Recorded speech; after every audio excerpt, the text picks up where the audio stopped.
እንዳላምታታው ይባላል ወርልድ ቪዥን ኢትዮጵያ ገረሴ አካባቢ ልማት ፕሮግራም የትምህርት ፕሮግራም አስተባባሪ ነኝ። ዛሬ እንደምትመለከቱት በደሽከሌ ሙሉ አንደኛ ደረጃ ትምህርት ቤት የቅድመ አንደኛ ትምህርት ቤት ገንብተን አስመርቀናል። ይህም የተገነባው በህብረተሰብ ተሳትፎ ነው።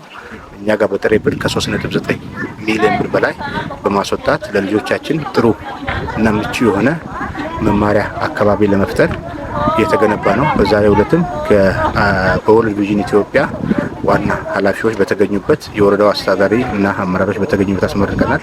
በቀጣይም ይህን ትምህርት ቤት እንደ ወረዳ ሞዴል ለማድረግ ህጻናት በክፍል ውስጥ ብቻ ሳይሆን ከውጭ መማር እንዲችሉ የመጫወቻ እቃዎች ግዢ ላይ ነን። ለሁለቱ መማሪያ ክፍሎች በቂ የሆነ የመማር ማስተማሪያ ቁሳቁሶች ሰሌዳን ጨምሮ ለልጆች እድሜ የሚመጥን ወንበሮች በግዢ ሂደት ላይ ያለ ነው። ለመጪው 2019 ትምህርት በሚቀጥልበት ወቅት እኚህን ሁሉ አሟልተን ግቢውንም ምቹና ውቡ ማረፊያ አድርገን ልጆቻችንን ማስተማር የምንቀጥል መሆኑን እገልጻለሁ። ይሄ ብቻ አይደለም። ይሄ አንደኛ ከስድስቱ ቀበሌዎች አንዱ ቀበሌ ነው። ሁለተኛ ቀበሌ ላይ የመማሪያ ክፍል አንድ ብሎክ 4 ክፍል የያዘ በመጠናቀቅ ላይ ነው ያለው። ከዚህ በተጨማሪ ግንባታ ጋር በተያያዘ በቀጣይ ዓመት 2 ብሎኮችን አዲሽናል ብሎክ ከአንደኛ እስከ 8ኛ ትምህርት ቤት ላይና አንድ የቅድመ አንደኛ ትምህርት ቤት ለመገንባት አስፈላጊ ቁሳቁሶችን ለማሟላት እቅድ ይዘናል። ይህንንም ከህብረተሰቡ ጋር በመተባበር የምናሳካ ይሆናል። ይሄ እንደ ወርልድ ቪዥን ትምህርት ፕሮግራም እንሰራው ይሄ ብቻ ሳይሆን በግንባታ ላይ ብቻ ሳይሆን በመምህራን ክህሎት ማሳደጊያ ስልጠናዎችን በጥሩ ሁኔታ እየሰራ እንገኛለን። ኮሚኒቲው ህብረተሰቡም በትምህርት ቤት መጥቶ የራሱን አሻራ ማስቻል እንዲችል ከነሱ ጋርም የምናደርጋቸው ሰፊ ውይይቶች አሉ። ስለዚህ በቀጣይ ዓመት ላይ የካፓሲቲ ቢልዲንግ ትሬኒንጎችን በሰፊው ለመምህራን በመስጠት ክትትልና ድጋፍ በማድረግ የአቅም ግንባታ ስልጠና እናሰፋለን። ከግንባታዎች ጋር በተጨማሪ እንዲሁም ለትምህርት ቤት አስፈላጊ የሆኑ ቁሳቁሶችን ከትምህርት ቤት ዳሰሳ ጥናት በማድረግ የምናሰራጭ ይሆናል። ደገረሴ ወረዳ የትምህርት ፕሮግራም ከተጀመረ 4 ወር ነው። በ4 ወር ሰፊ ስራዎችንም ሰርተናል። ይህንን ስራ ልንሰራ የቻልነው የህብረተሰቡ ተሳትፎ በጣም ጥሩ ስለሆነ ነው።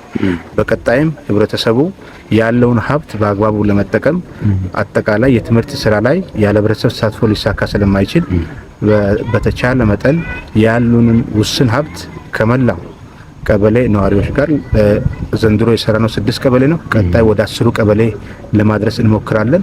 ይሄንን ካከናወን በኋላ ጉሉ የሆነ የህብረተሰብ ተሳትፎ እንደሚኖር ተስፋ እናደርጋለን። በተባበረ የትምህርት ስብራትን በጥሩ ሁኔታ የማከሙን ስራ በተግባር ከባለድርሻ አካላት ጋር የምንሰራ ይሆናል። በጣም እናመሰግናለን።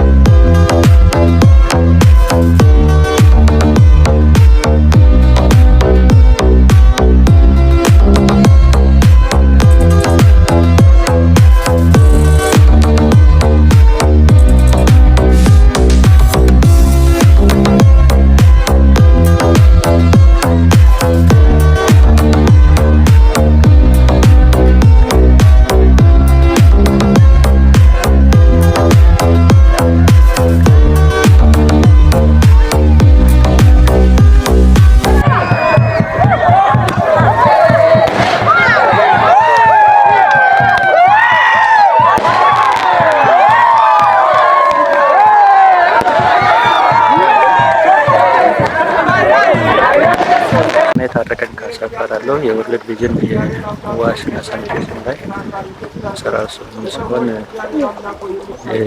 እስካሁን ባለው ቆይታችን በወርልድ ቪዥን ውስጥ እዚህ ቀበሌ 4 ቀበሌዎችን በውሃና ሳኒቴሽን ላይ እየሰራን እንገኛለን። 4ቱ ቀበሌ ላይ 14 ዋተር ፖይንቶችን እንገነባለን። ከዛ ዋተር ፖይንቶቹ አንዱ ይሄ ነው ዛሬ የተመረቀው እና ሌሎቹ ደግሞ ወደ 90%፣ 50% የደረሱ ናቸውና ያሉት በዚሁ ጠቅላላ እንደ የያዝናቸው ቀበሌ በ10 ቀበሌ ውስጥ ኢንተርቬንሽን ብንሰራም በዚህ አመት ግን 4 ቀበሌዎች ላይ ነው በውሃ አክሰስ እየሰራን ያለ ነው። ከዛ አንዷ ፉደላይ ቀበሌ ናትና እቺ ፉደላይ ቀበሌ ዛሬ የተመረቀችው ጠቅላላ 333 ሰዎችን ታገለግላለች። በአባወራ 52 አባወራዎችን ታገለግላለች። እቺን ወጪ በአብረን በኮሚኒቲ ጋር ተሳትፈን የተለያዩ ኮሚኒቲ ሞቢላይዝ አድርገን አክሰስ የሌለበት ቦታ ስለሆነ ኮሚኒቲዎቹ በድንጋይ ተሸክሞ አሸዋ ተሸክሞ በጋራ አብሮ ነው የሰሩን እና እኛ ጋር ወጪ ያወጣ ነው 571 ሺህ ብር ነው። እቺን ውሃ ከላይ ምንጮች አሉ። ከምንጯ እዚህ ማጠራቀሚያው ላይ የሰራንበት ጠቅላላ 571 ሺህ አካባቢ ወጪ አድርገናል። ህብረተሰቡ አሁን ከዚህ በጋራ አንድ ስራ እየተባለ ያለው እና 50 በ50 ይሁን እየተባለ ያለው ያ 50 ከዛ በጣም ፈርጃይል ለሆኑ አካባቢዎች ላይ ወደ 70% ወርልድ ቪዥን የሚያደርገው 30% ነው። ከዛም በላይ የወጡ አካባቢዎች ላይ እንደሚሰራና ቀጣይ ደግሞ ኮሚኒቲ ፓርቲሲፔሽን እንደሚያስፈልግ ነው እዚህ ጋር እየሰራን ያለ ነው ማለት ነው። በጣም አመሰግናለሁ።